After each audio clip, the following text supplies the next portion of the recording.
oyo comme d'habitude tozali voyager comme un peu aux Liège la fois passée tozalaki na Allemagne autrefois lelo toza na Hollande parce que tolingi lisusu lelo na ville de Nag tomeka pour parler un peu sur ce qui concerne l'évangile de la parole de Dieu.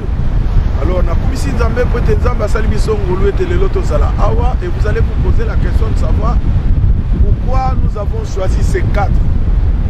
Il est vraiment très important que tu enseignes et en enseignant, tu es capable d'utiliser aussi le matériel didactique pour permettre de mieux comprendre l'évangile parce que l'évangile est esprit.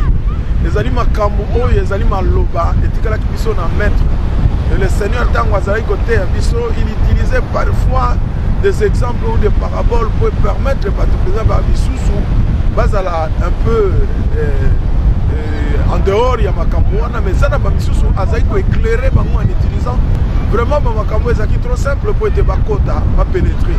Et les lots de choisir ici Oyo parce que Tolingito kwa Koloba, moi Mouké pour na Fumula Batu, Makamou Oyo et Salamaka, le jour où Jésus-Christ a traversé ensemble avec ses disciples la barque pour baquer dans l'autre bord, il y a Maï.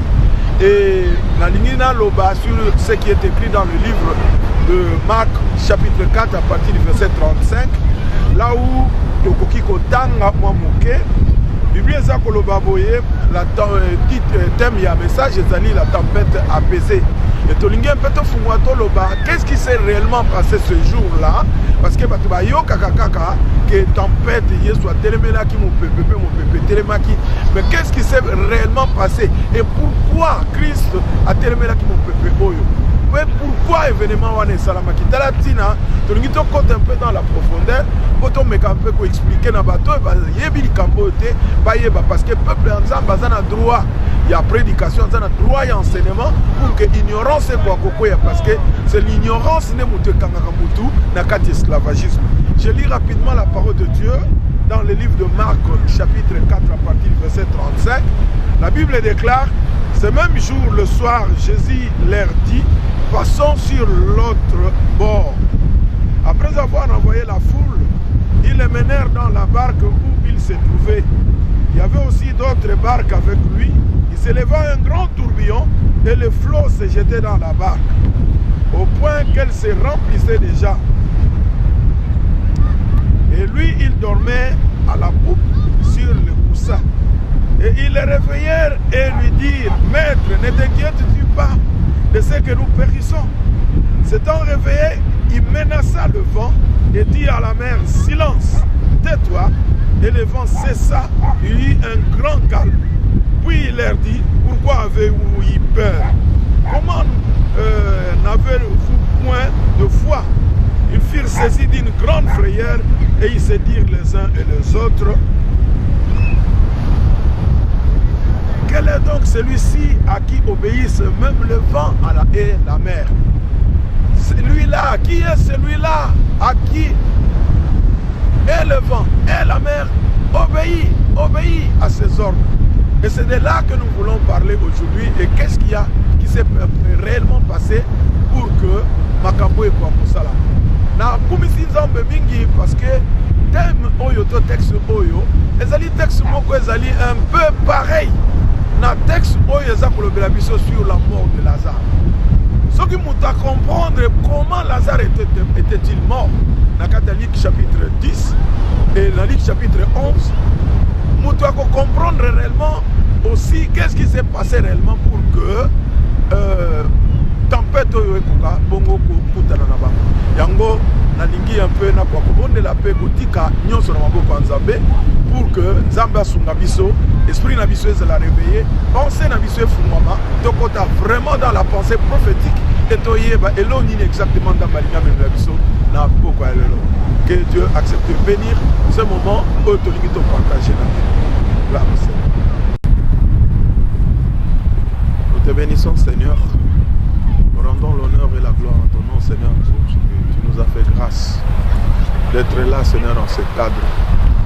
Dans un seul but Seigneur de te rendre gloire et honneur. Toi qui as voulu que nous nous approchions vers ton trône Seigneur pour solliciter ces moments merveilleux, Seigneur, que tu veux nous enseigner. Nous t'invoquons, toi qui vis à jamais. Nous te demandons, Seigneur, de nous assister, que ton Saint-Esprit, Seigneur, puisse nous accorder la révélation afin de partager cette parole, Seigneur, qui est esprit, cette parole qui est venue de toi pour permettre à ceux-là, Seigneur, qui ont besoin de la justice, de comprendre et de renouveler, Seigneur, leur entendement, pour que demain, Seigneur, qu'ils ne soient pas flottés. Que toute la gloire te soit rendue à toi qui vis à jamais. Je laisse, Seigneur, ce moment entre tes mains. Je prends contrôle, Seigneur, sur toutes choses qui ne rendent pas gloire en ton nom. En laissant, Seigneur, sur le début et la fin entre tes mains. Aide-nous, Seigneur, à parcourir, Seigneur, tes écritures dans laquelle nous pouvons recevoir quelque chose. Merci pour ceux-là qui vont nous suivre. Que toute la gloire te soit rendue. C'est dans le nom glorieux, le nom de Jésus que nous avons ainsi prié. Amen.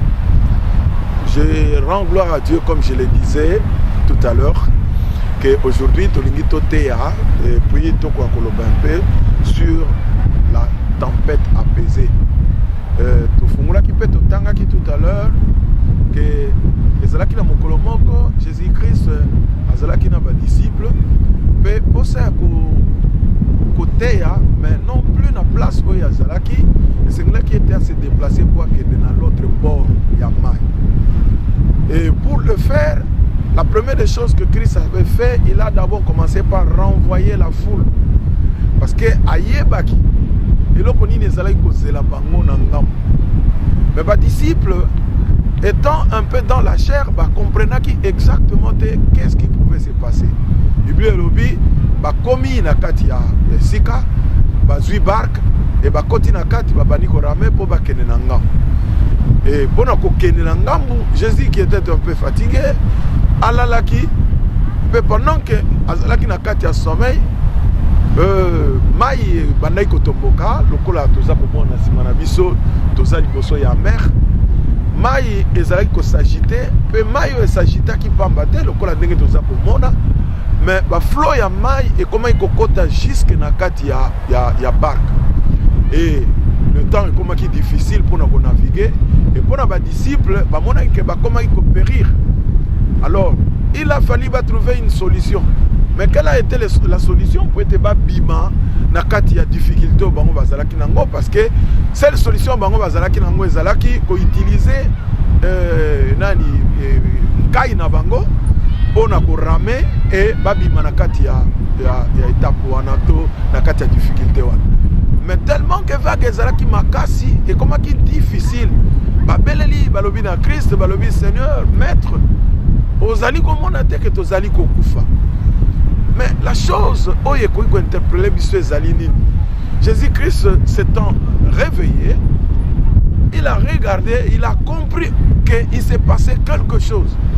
Mais eloko nini ezalaki koleka. Bien aimé, la chose qui s'est passée, les disciples ne comprendre parce que bazalaki charnel. Laissez-moi vous le dire, bazalaki charnel. Parce que dans la mission, c'est vrai, bazali bato yo nkolo abengaki, ba abandonaki mabota na bango, ba abandonaki misala na bango, ba abandonaki ba oyo misusu bango basalaki. Mais quelque part bazalaki un peu attaché na ba biloko mususu oyo ekokaki kosala gloire en Nzambe te. Et c'est comme ça que blocage ezalaki na kati ya vie na bango moyen ba kende musika ezalaki te. Pe moyen ba mona musika ezalaki te. Na lingina loba boy na kati ya barque wana barque ezalaki séparée en deux parties. Il y avait une partie qui contenait des gens oyo bazalaki nanu charnel et il y avait une autre partie oyo contenait une seule personne oyo azalaki spirituel. Et cette personne c'était Jésus-Christ. Et Christ étant réveillé, Bible lobby directement comprenant ce qui s'est passé, Malamoko a lobby d'abord na Mopepe. A lobby na Mopepe, pe Mopepe et s'est calmé directement. Et ensuite à s'adresser na Oyezalaki la mer. Et ceux qui ba disciple tamba moni likambo et salami bakamwe, babi menani oyo, même Mopepe ezali koto saï. Mais bien aimé, en réalité, ezalaki eloko oyo toza koloba oyo etangami visiblement te, mais en réalité il s'est passé quelque chose. Et quelle était la chose qui s'est passée? Christ s'étant réveillé avait compris que bakotaki na kati ya combat moko spirituel. Peut-être vous allez me poser la question de savoir mais où est-ce que bakomi que combat moko spirituel s'engage? Oui, il y avait un combat spirituel parce que ceux qui te comprendre, il faut avancer dans les Écritures pour comprendre un peu ce qui se passe. Na kati ya oyo bakomi, il faut remonter un peu dans l'ikolo ou bientôt quitter na cette oya ko comprendre et le ronine les kaki. La parole de Dieu déclare que après cet événement, Bible lobi babimi na kati ya bord. C'est là où nous pouvons comprendre maintenant. Kobima babimi nzoka ezalaki occasion bakende kokutana na l'homme oyo azalaki ko vivre na kati ya cimetière ya Badara. Et cet homme, Bible lobi kazalaki lié na l'esprit et toute une légion ezalaki ko fanda kati na ye. Et les disciples qui étaient que tant bazali ko traverser na bord c'était pour un service que bazalaki appelé pour ba ne pas accomplir. Mais regarde que et pas bazo que ne peut accomplir cette mission. Bazo yeba teke oyo azalaki ko konza siko nzoto wana, c'était un esprit ou c'était des esprits. Oyo evandaki na kati ya nzoto ya fou oyo azali ko vanda kati ya Badara. Et ces esprits ne pouvaient pas permettre que Moutoumoko soit intention déjà de loin que aya po aya ko délivrer Moutoyo à Longolayena et Sika Oya Zalaki na kati cimetière. Parce que c'était le lieu où ba choisissaki po ba ko enfermer. Alors qu'est-ce qui s'est passé? Jésus qui voyait na kati déjà ya barque, tant que Jésus a se réveillé, comme mona ya zomona, Christ n'a pas vu le vent bien-aimé. Souvent bisoto kanisa kezali vent, eza mon pépé. C'était la mer, mais en réalité, c'était un esprit qui agitait l'eau. Et pourquoi cet esprit agitait l'eau? Il agitait l'eau dans un sens seulement d'empêcher que va traverser comme un ngambu. Parce que ça va comme un ngambu. Le fou de Guadara serait libéré, puis à Kozala sauvé. C'est comme ça que une seule manière que le monde a ténèbres et Zalaki pour faire noyer Bango, pour que maintenir l'homme de Guadara a toujours na kati ya prison, ya emprisonnement pour y avandaki na kati ya cimetière. Mais Christ a télémi en lobby, bien aimé, comprenez. Est-ce que le vent peut avoir des oreilles? Est-ce que le vent mon pépé et koyiko zanamato ya koyoka? Mais jamais mon pépé koyiko zanamato ya koyoka te parce que mon pépé azali na nzoto te. Mais mon pépé oyo ezalaki ni, c'était les paroles bien-aimées.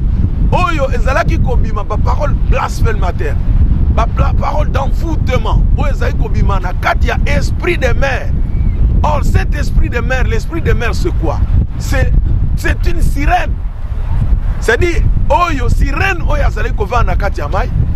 C'est d'elle ou de lui que parole oyo blasphémateur, parole méchante et bimaki na kati na ye pour faire agiter le vent afin que mai et tomboka pour et les kabonko faire couler bango et empêcher bango bango.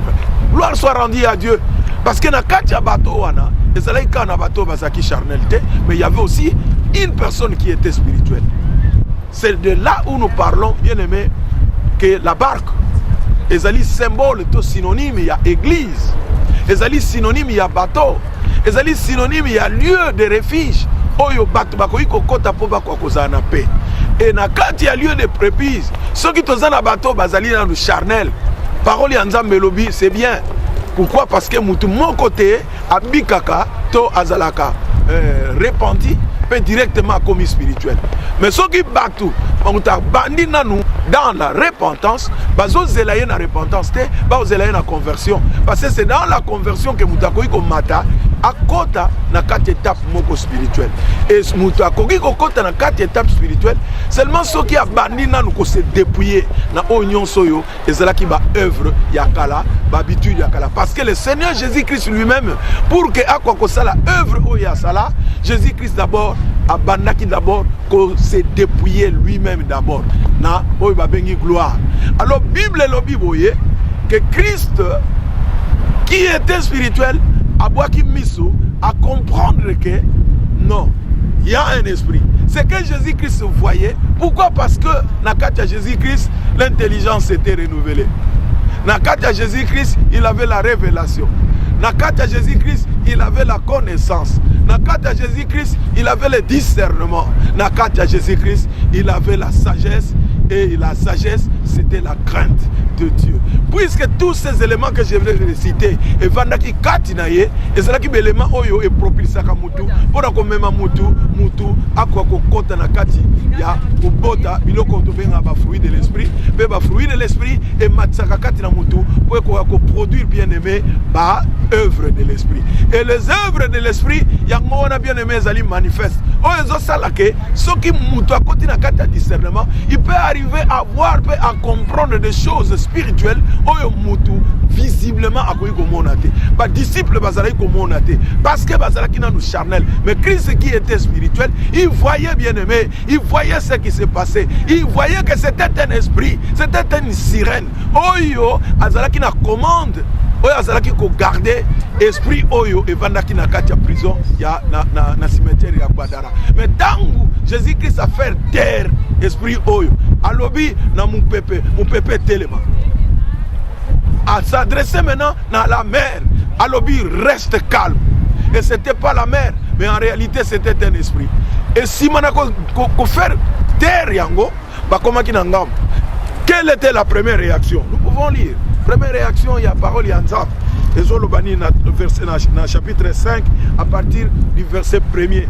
Juste tant que tu as ce texte, Bible Zoloba, ils arrivèrent sur l'autre bord de la mer, dans le pays de Guadara, les Guadariens, aussitôt que Jésus fut hors de la barque.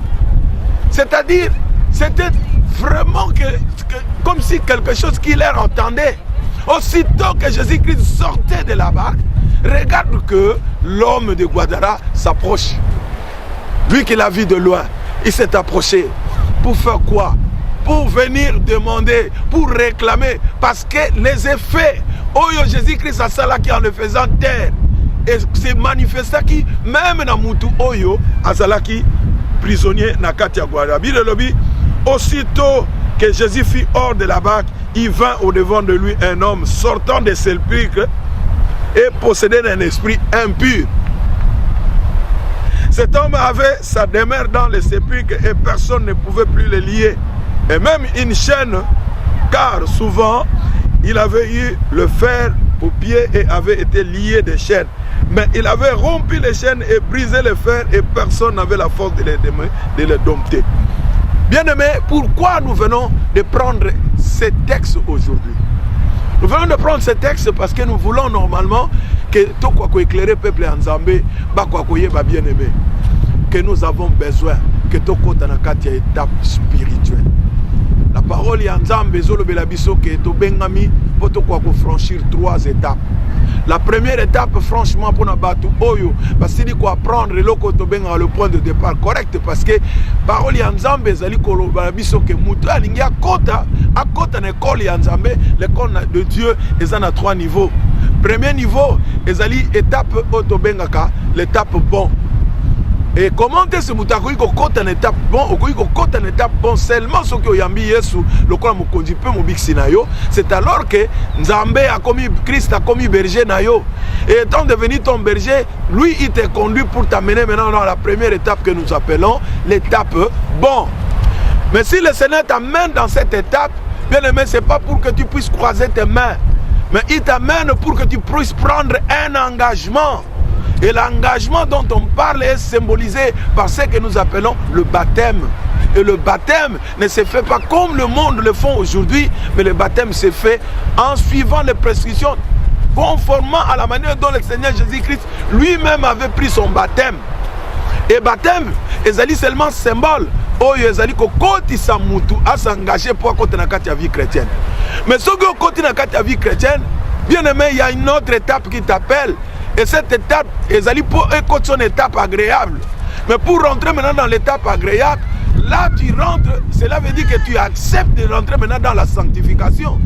Et muto yandimi kokota na kati ya sanctification, azali mutu oyo a accepté aussi que a l'expérience avec le Saint-Esprit. Le Saint-Esprit te passera dans son école pour te permettre maintenant de te dépouiller. C'est-à-dire de prendre tout ce qui n'est pas oyo nyonso yo et se pelisa kanzambe te oti yango à part. Pour nzambe mukolo moko akwa kolobake, il te prend en charge. Bien aimé, papa nini akoyi komema mwana soki mwana azali l'état ya salité. Dieu est saint. Et dans sa sainteté, il a besoin de nous. Il veut faire une marche. Il veut travailler avec nous. Il veut nous informer. Il veut nous aider à comprendre et à marcher surtout pour que dans la finalité, tu atteindre la stature parfaite de Christ. C'est-à-dire tel qu'il est, tel que Bisopé Seigneur Kokoma. Mais pour tout comme on a bien aimé, il y a des choses que nous devons faire. La première des choses, nous devons accepter de mettre tout ce qui était notre ancienne vie.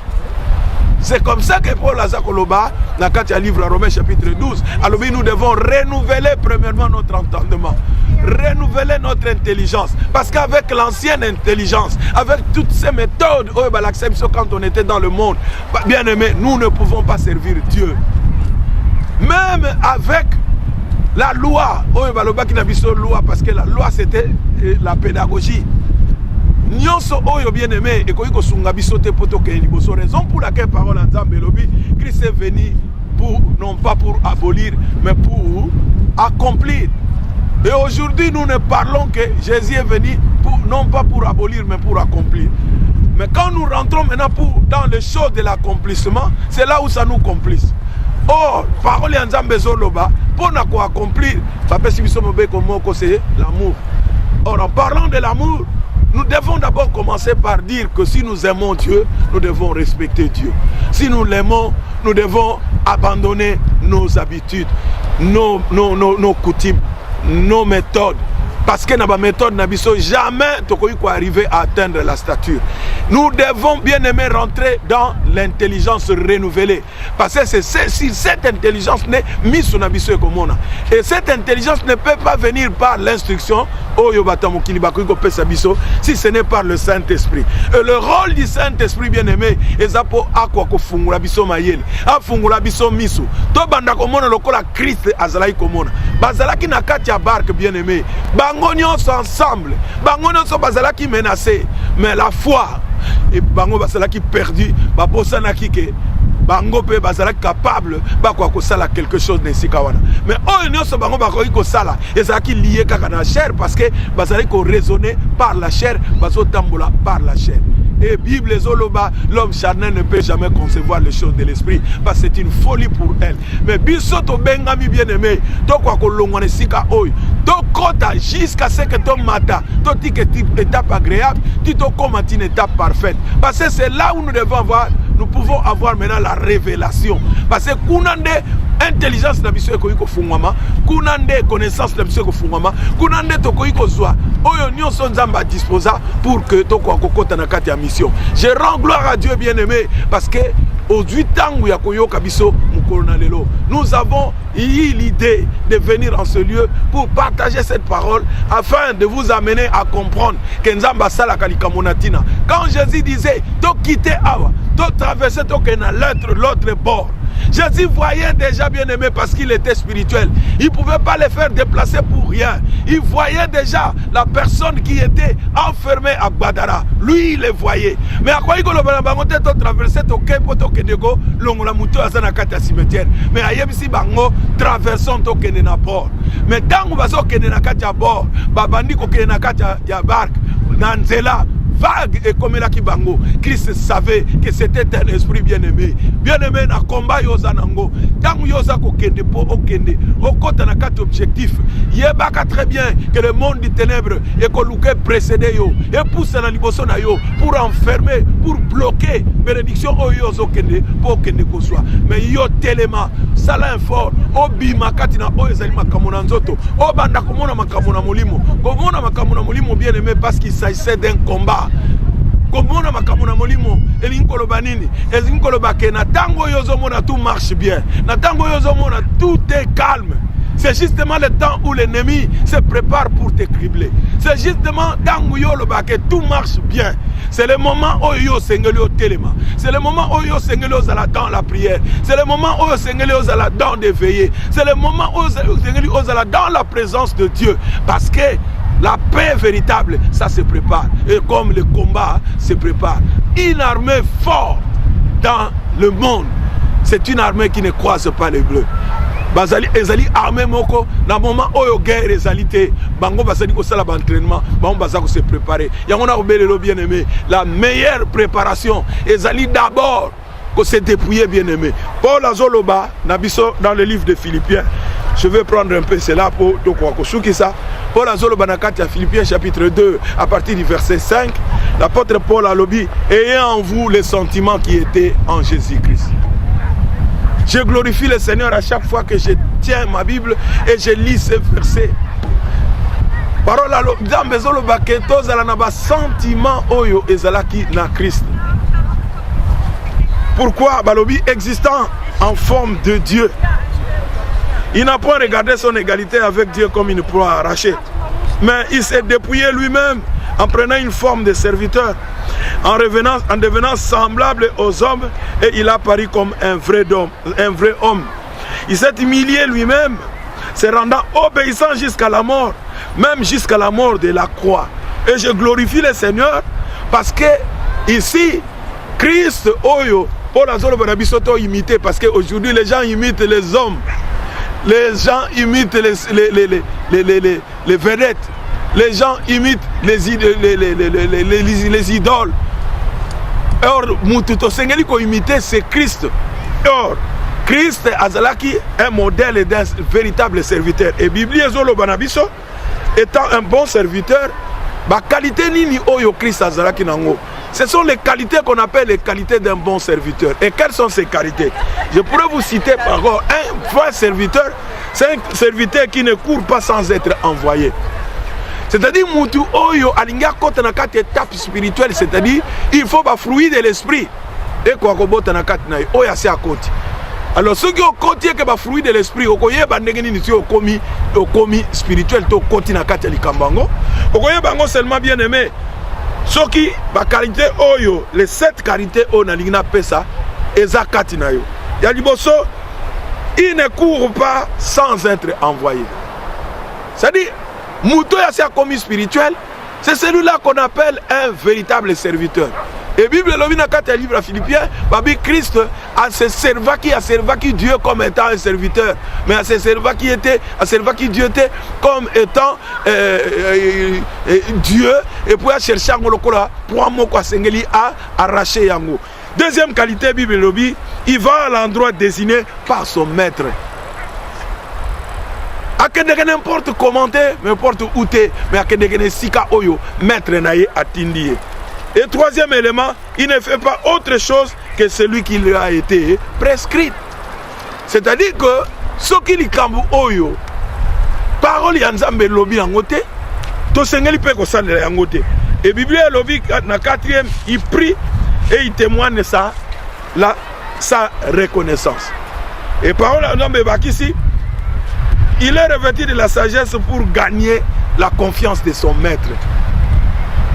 Tala biloko tozolo bake tozala bato yo tozako imiter Christ. Et Bible ezoko baksali susu, il ne parle pas de lui-même, mais des richesses de son maître et du droit de l'héritage appartenant à son maître. Voilà ba élément. Omituna kolobi que est-ce que nazali spirituel. Ceux qui ont osali spirituel, alors considérez, mais quand on a un message, oye ba élément nazoloba, est-ce que zakati na yo? Ce qu'on a de côté bien aimé, tu es encore charnel parce que tu ne cherches que ton propre intellect. Et dernier élément, Balobi, il présente les véritables raisons de sa démarche et réclame une réponse précise. Pourquoi? Pour ramener vers son maître le rapport de ce qu'il lui a demandé ou de la mission qu'il lui a confiée. Et Christ, quand il est venu dans ce monde, il n'a pas cherché sa gloire. Et la parole déclare dans Jean 17, en descendant, il fait une prière le jour où il devrait finir sa mission. Il dit, Père, remets-moi maintenant la gloire que j'avais avant que le monde soit. C'est-à-dire quoi? quand il est descendu sur la terre, il ne pouvait pas agir avec sa gloire. Étant revêtu de la gloire, il ne pouvait jamais, bien aimé, nous sauver, parce que personne ne pouvait mettre la main sur lui. Et il a accepté d'abord en quittant le ciel pour venir faire immoler sur la terre comme étant un agneau. Christ a accepté d'abord de prendre la gloire, il la met à portée. Et c'est comme ça que Dieu l'a souverainement élevé. Et il a utilisé son corps comme étant un instrument, afin que ce corps ait quoi que cela détruit pour Bisotobika. Et là, quand Christ a salaki, et Matissa est comme ça, comme ça, Philippiens Zoloba, au nom de Jésus, tous les esprits, tous les démons fléchissent. Tu veux que au téléma, au quoi que cela, au Christ a salaki, bien aimé, et ça possible, mais à une condition, au banana, dépouillement.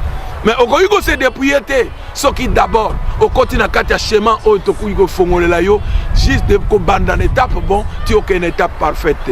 Voilà ce que nous avions aujourd'hui à vous annoncer, bien-aimés. La parole de Dieu est une lumière.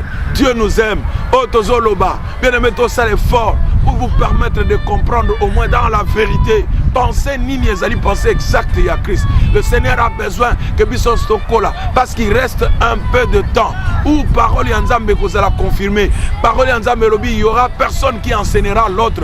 Parce que Dieu mettra sa parole dans le cœur des gens. Et si vous n'êtes pas enseigné, bien aimé, quand on arrivera, Seigneur, en ce moment-là, quand les églises seront fermées et que nous rentrerons maintenant dans la période Oyo, une église de maison, bien aimé, Nanya vous allez mettre.